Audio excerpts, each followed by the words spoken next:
برادران اسلام، السلام علیکم ورحمۃ اللہ وبرکاتہ۔ الحمدللہ الذی ابدأ الافلاک والارضین والصلاة والسلام علی من کان نبیا وآدم بین الماء والطین وعلی آلہ واصحابہ اجمعین، اما بعد فاعوذ باللہ من الشیطان الرجیم، بسم اللہ الرحمن الرحیم۔ فتلقى آدم من ربه كلمات فتاب عليه إنه هو التواب الرحيم۔ صدق الله العظيم وصدق رسوله النبي الأمين الكريم، ونحن على ذلك لمن الشاهدين والشاكرين والحمد لله رب العالمين۔ میری ملت کے نوجوانوں، میں نے جس آیت مبارکہ کو اپنا عنوان تقریر بنایا، آئیے اس کا ترجمہ پیش کرنے سے قبل فرط عقیدت اور جوش محبت کے ساتھ سرکار ذی وقار احمد مختار شفیع روز شمار کے دربار گوہربار میں عقیدت اور محبت کے ساتھ درود شریف کا نذرانہ پیش کریں۔ پڑھیں بآواز بلند۔ اللہ رب محمد صلی اللہ علیہ وسلم، نحن عباد محمد صلی اللہ علیہ وسلم، صلاۃ و سلام علیک یا رسول اللہ صلی اللہ تعالی علیہ وسلم۔ میری ملت کے نوجوانوں، ہماری تفسیر قرآن کا سلسلہ چل رہا ہے اور آپ حضرات سے میری گزارش ہے کہ آپ حضرات سنتے رہیے اور اپنے دوست و احباب کو بھی اس کار خیر سے جوڑتے رہیے تاکہ ہم سب مل کے آخرت کا توشہ اکٹھا کریں، آخرت کے لیے نیکیاں جمع کریں۔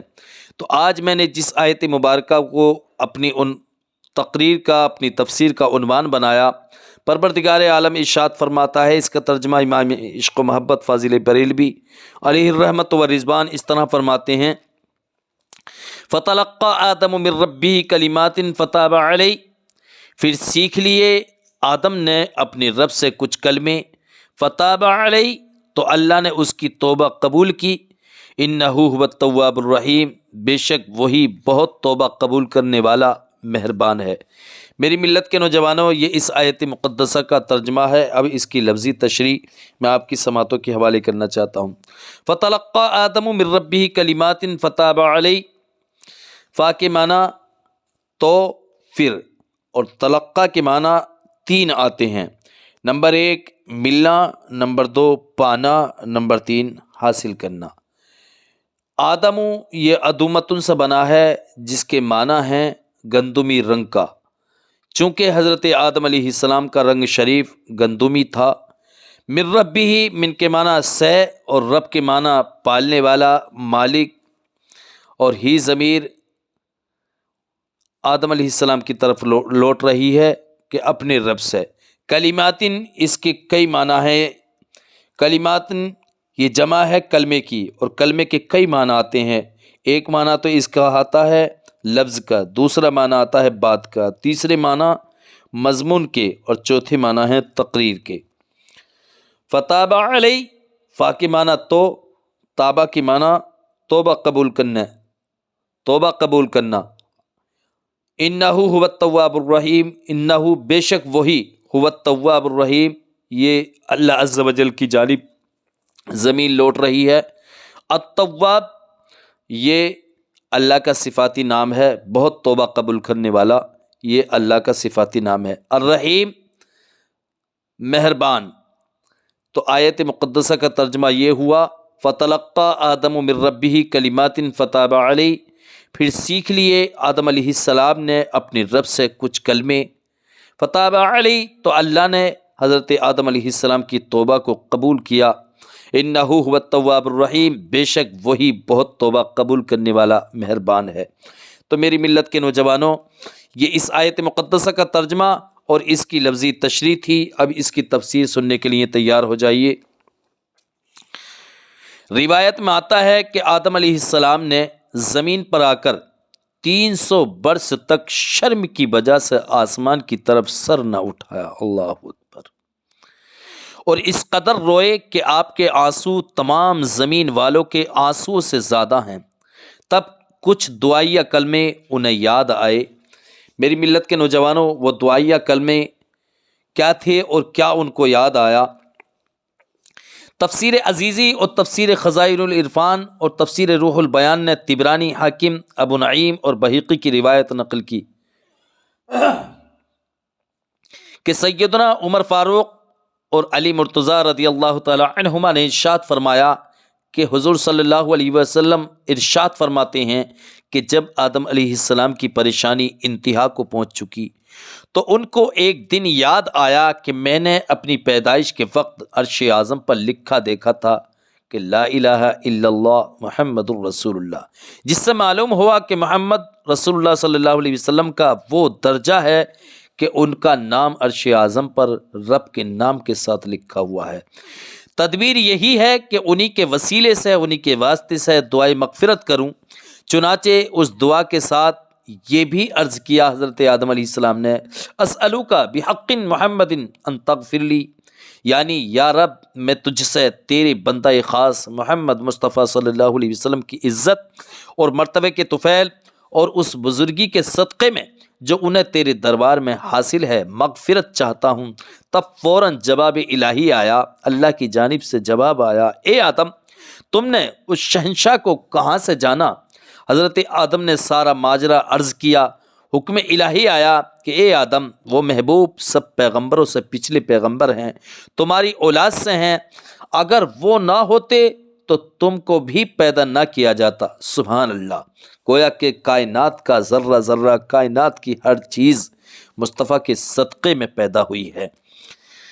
جب آدم علیہ السلام جنت سے باہر زمین پر تشریف لائے تو ایک دم بہت سی مصیبتوں میں گرفتار ہو گئے۔ جنت کے چھوٹنے کا غم، اپنی بیوی حوا کی جدائی، اپنی وحشت اور تنہائی، پھر رب تعالیٰ کا عتاب، اس عتاب کی وجہ سے سخت پریشانی تھی۔ اس پریشانی میں 300 سال تک اس قدر روئے حضرت آدم علیہ السلام کہ ان کی مثال دنیا میں نہیں ملتی۔ اللہ اکبر۔ میری ملت کے نوجوانوں، میں ایک بڑی پتے کی بات، بڑی کام کی بات آپ کی سماعتوں کے حوالے کرنے کے لیے جا رہا ہوں، اس کو نوٹ کر لینا۔ روئے زمین پر پوری کائنات کے اندر 5 لوگ اس قدر روئے ہیں کہ ان سے زیادہ کوئی نہیں رویا۔ وہ 5 لوگ کون ہیں جو بہت زیادہ روئے ہیں اس روئے زمین پر، اس کائنات کے اندر؟ نمبر 1، آدم علیہ السلام اپنی خطا پر بہت زیادہ روئے ہیں۔ نمبر 2، یعقوب علیہ السلام فراق فرزند میں، یعنی یعقوب علیہ السلام اپنے لخت جگر یوسف علیہ السلام کی جدائی میں بہت زیادہ روئے ہیں۔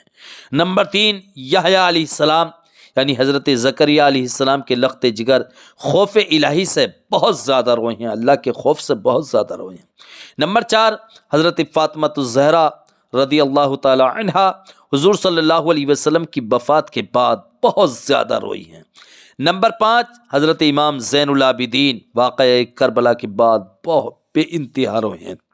روایت میں آتا ہے کہ واقعہ کربلا کے بعد حضرت امام زین العابدین کے ہونٹوں پہ کبھی مسکراہٹ نہیں آئی تھی، اس لیے کہ انہوں نے اپنے معصوم بھائی علی اصغر کو دم توڑتے ہوئے دیکھا تھا، اپنے جوان بھائی علی اکبر کو کا لاشا تڑپتے ہوئے دیکھا تھا، اپنے بابا حضرت امام حسین کے گردن پر تلواریں چلتی ہوئی دیکھی تھی انہوں نے۔ اس لیے واقعہ کربلا کے بعد ان کے ہونٹوں پہ کبھی مسکراہٹ نہیں آئی اور وہ بہت زیادہ روئے ہیں۔ تو یہ 5 اشخاص ہیں کہ جو روئے زمین پر کائنات کے اندر بہت زیادہ روئے ہیں، مگر ان تمام حضرات میں آدم علیہ السلام کی گریہ وزاری، ان کا رونا سب سے بڑھ کر ہے، کیونکہ 300 سال تک متواتر کنٹینیو روئے ہیں۔ کون؟ حضرت آدم علیہ السلام۔ کتنے سال تک؟ 300 سال تک متواتر روئے، کنٹینیو۔ تفسیر عزیزی میں ہے کہ حضرت جبرائیل علیہ السلام کو بھی ان کی گریہ وزاری، ان کے رونے پر رونا آ گیا۔ اللہ اکبر۔ انہوں نے بھی بارگاہ الہی میں آدم علیہ السلام کی سفارش اور شفاعت کی، تب رحمت الہی نے ان کی دستگیری فرمائی، ان کی مدد فرمائی اور ان کو رحمت للعالمین علیہ السلام کا نام یاد دلایا اور اس کے ذریعے توبہ قبول ہوئی۔ یہاں ایک پتے کی بات بتا رہا ہوں، قسم خدا کی جس کی کبھی توبہ قبول نہ ہو، مصطفیٰ کا صدقہ پیش کر دو، مصطفیٰ کا واسطہ پیش کر دو رب کی بارگاہ میں، اس لیے کہ اس پروردگار عالم کو کائنات میں ہر چیز سے محبوب، ہر چیز سے اچھی چیز اس کا محبوب ہے۔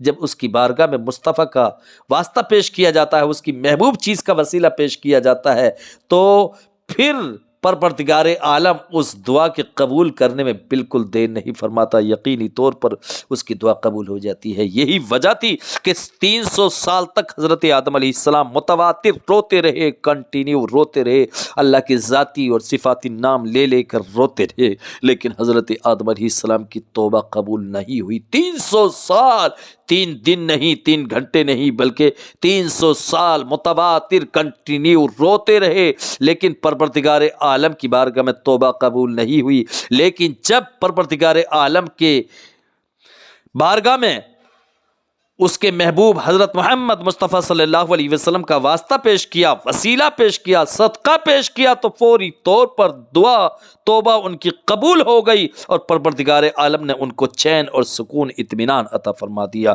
تو میری ملت کے نوجوانوں، اس سے ایک درس ملتا ہے، ایک لیسن ملتا ہے، ایک سبق ملتا ہے، ایک عبرت حاصل ہوتی ہے کہ ہمیں اپنی دعا میں مصطفیٰ کا واسطہ ضرور پیش کرنا چاہیے، تبھی اس دعا کی قبولیت کا یقین کرنا چاہیے، ورنہ جس دعا میں مصطفیٰ کا واسطہ پیش نہیں کیا جائے گا، وسیلہ پیش نہیں کیا جائے گا، اس کو روکھی دعا، کھوکھلی دعا سمجھیے اور اس کو نا قبول ہونے کے مترادف، دعا مانگنے کے مترادف سمجھیے۔ تو میری ملت کے نوجوانوں، یہ بڑی اہم بات تھی۔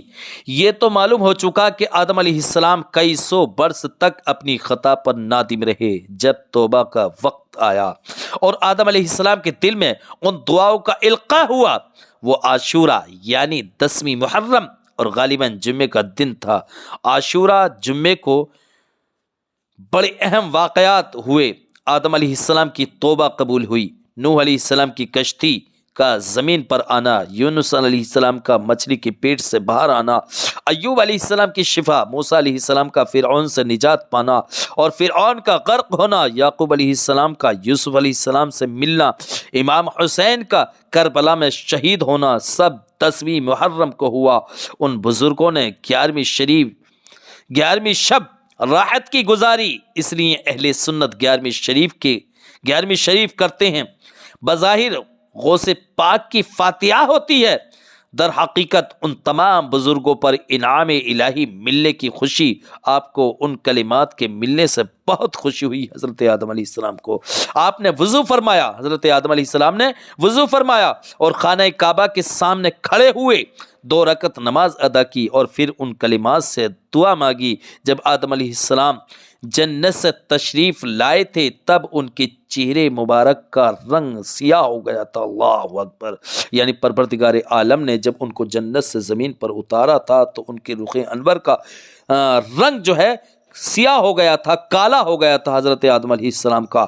اور توبہ قبول ہونے کے بعد ان کو حکم الہی ہوا کہ چاند کی 13ویں اور 14ویں اور 15ویں کا روزہ رکھو۔ چنانچہ آپ نے یہ روزے رکھے اور ہر دن میں جسم کا 1/3 حصہ اصلی رنگ پر آتا رہا۔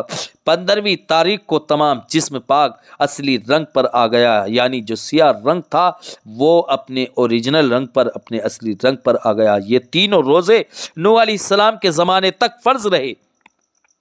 اسلام میں بھی کچھ زمانے ہر مہینے کے یہ 3 روزے فرض رہے، اب فرض تو نہیں مگر سنت ہیں۔ توبہ قبول ہونے کے بعد عرفات کے مقام میں حضرت حوا سے ملاقات ہوئی، حضرت آدم علیہ السلام کی، اور ایک نے دوسرے کو پہچانا، اس لیے اس میدان کو عرفات کا میدان کہتے ہیں۔ یعنی ایک دوسرے کو حضرت آدم نے حضرت حوا کو، حضرت حوا نے حضرت آدم کو پہچانا تھا اسی جگہ پر۔ تو میری ملت کے نوجوانوں، اسی وجہ سے اس جگہ کا نام میدان عرفات رکھا گیا، یعنی پہچاننے کی جگہ۔ جب آدم علیہ السلام جنت سے آئے تھے تو ان سے عربی زبان بھی سلب کر لی گئی تھی، یعنی بھلا دی گئی تھی۔ اتنے روز تک سریانی زبان میں کلام فرمایا۔ توبہ قبول ہونے کے بعد عربی زبان پھر عطا ہوئی۔ پھر حضرت جبرائیل علیہ السلام نے تمام عالم کے جانوروں کو آواز دی کہ اے جانوروں، حق تعالیٰ نے تم پر اپنا خلیفہ بھیجا ہے۔ میری ملت کے نوجوانوں، حضرت جبرائیل نے کہا کہ اس کی اطاعت اور فرما برداری کرو۔ دریائی جانوروں نے اپنا سر اٹھا کر اطاعت ظاہر کی اور خشکی کے جانور آپ کے آس پاس جمع ہو گئے۔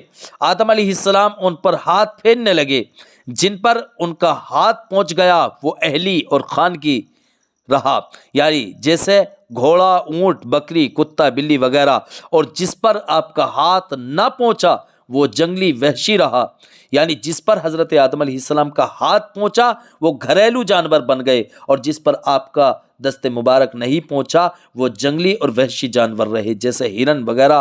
اس واقعے کے بعد آدم علیہ السلام نے عرض کیا، مولا میری اولاد بہت کمزور ہے اور ابلیس کا فریب دھوکہ بہت سخت، اگر تو ان کی امداد نہ کرے تو وہ ابلیس سے کیوں کر بچ سکیں گے؟ حکم الہی آیا، اے آدم تمہارے اور احکام تھے، ان کے لیے دوسرے احکام ہوں گے۔ ہم ہر انسان کے ساتھ ایک فرشتہ رکھیں گے جو اس کو شیطان کے وسوسے سے بچائے گا، اور ہر ایک کے لیے اس کے مرنے کے وقت تک توبہ کا دروازہ کھلا رکھیں گے۔ سبحان اللہ۔ تب آپ نے خوش ہو کر شکریہ ادا کیا۔ اسی تفسیر عزیزی میں ایک اور بڑی پیاری امپورٹنٹ بات میں آپ کی سماعتوں کے حوالے کرنے کے لیے جا رہا ہوں، اس کو بھی نوٹ کر لیں اپنے ذہنوں میں۔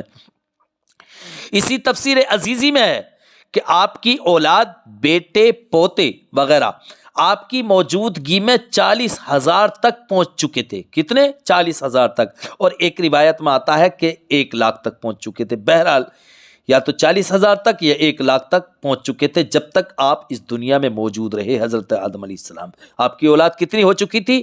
یا تو 40,000 یا پھر 1,00,000 تک، اور آپ نے آخر عمر میں خاموشی اختیار فرما لی تھی کہ بجز ذکر الہی دیگر کلام بہت کم فرماتے تھے۔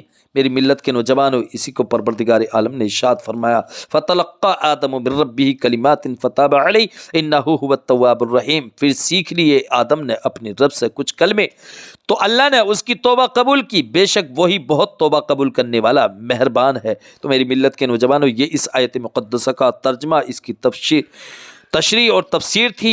اللہ عز و جل کی بارگاہ میں دعا ہے، پروردگارہ اس کو اپنی بارگاہ میں قبول و مقبول فرما۔ استغفر اللہ ربی من کل ذنب و اتوب الیہ وما علینا الا البلاغ المبین۔ السلام علیکم۔